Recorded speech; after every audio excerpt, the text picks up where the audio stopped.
aujourd'hui, SOS Racisme ainsi que des élus écolos de la ville de Strasbourg nous traînent en justice.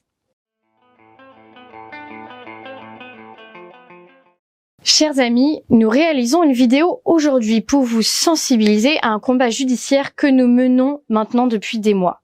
Comme vous le savez, notre association est née pour dénoncer les violences faites aux femmes, notamment celles commises par des personnes issues de l'immigration. Nous dénonçons depuis 3 ans ce choc culturel auquel nous, nos mères et nos sœurs sont quotidiennement confrontés dans la rue via le harcèlement sexuel. Aujourd'hui, plusieurs chiffres sont venus confirmer ce que nous crions depuis longtemps. Oui, en France, en 2022, 62% des agresseurs dans les transports en commun en Île-de-France sont des étrangers. Oui, en Espagne, en 2022, 46% des individus condamnés pour agression sexuelle sont des étrangers. Oui, en Suède, en 2020, 59% des violeurs condamnés sont immigrés ou enfants d'immigrés. Mais voilà, libérer la parole des femmes ne plaît pas à tout le monde et, en plus des nombreuses agressions physiques de militants qui s'autoproclament antifascistes dans le cadre de nos actions, nous devons nous battre maintenant judiciairement et juridiquement pour la vérité. Tout commence en 2020 avec une campagne d'affichage suite à l'agression d'une jeune femme par 2 hommes issus de l'immigration.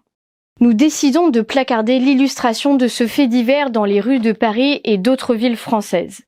Quasiment toutes les campagnes de lutte contre les agressions sexuelles et le harcèlement illustrent des hommes blancs, de type européen, comme les seuls et uniques prédateurs.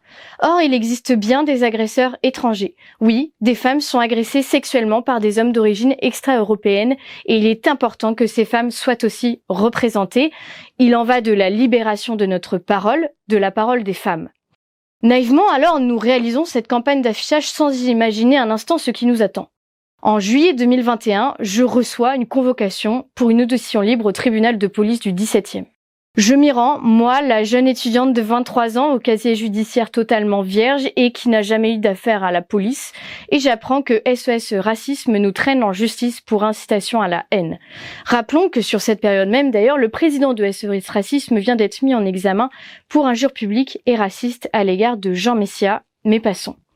J'avoue tomber de haut, tant il me semble logique qu'en France, on puisse normalement illustrer les agresseurs des femmes. La policière me confiera d'ailleurs qu'elle est très surprise de cette enquête et qu'elle partage notre combat. Je serai donc auditionnée pour cela.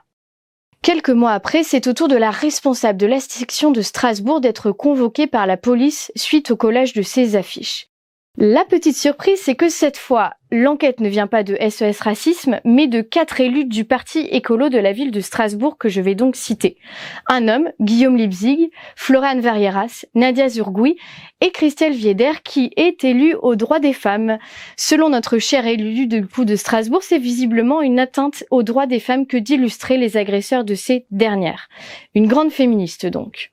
La responsable de Strasbourg est auditionnée et l'affaire s'arrête là pour l'instant. Et puis d'un coup, tout s'accélère. Tout reprend en mai 2022 où Mathilda, notre porte-parole, est convoquée à son tour pour être auditionnée. Les questions qui lui seront posées tourneront plus autour de notre association que sur les faits reprochés en eux-mêmes, ce qui commence d'ailleurs à nous questionner. Et enfin, en août 2022, je reçois une convocation à comparution immédiate. J'apprends que je passe devant le tribunal correctionnel pour ces 2 enquêtes sur les affiches de Paris et de Strasbourg. J'ai donc à peine 15 jours pour me préparer à ce procès. Je vous épargne le stress ambiant de cette période, sachant que c'est une première pour moi qui n'ai jamais eu de soucis avec la justice.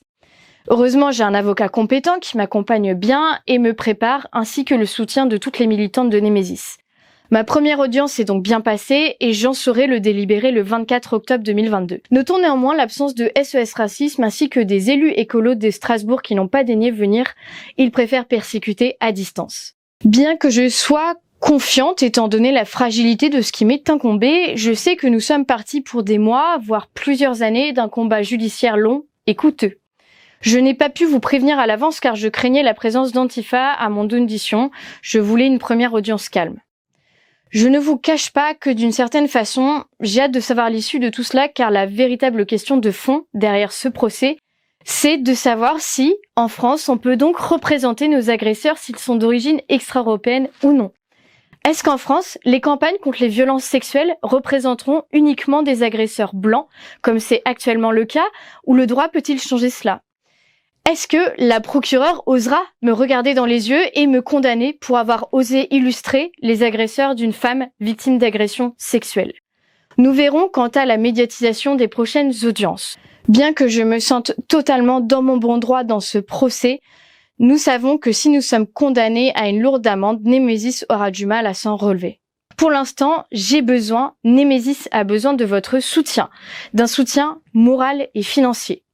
Les frais d'avocat sont élevés puisque j'ai voulu mettre toutes les chances de notre côté et ne rien laisser à SOS Racisme ou à nos élus écolos.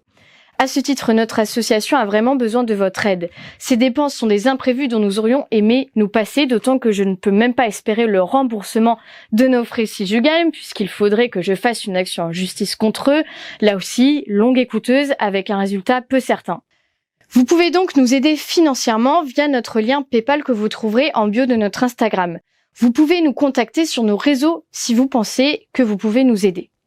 Vous êtes maintenant au courant de ce long cheminement et, après la censure des réseaux sociaux, la violence des antifas est maintenant une véritable persécution judiciaire que connaît notre mouvement, pour vouloir défendre des femmes françaises. Merci d'être toujours là pour nous aider et nous porter dans nos actions. Le combat sera long, mais nous tiendrons. Merci.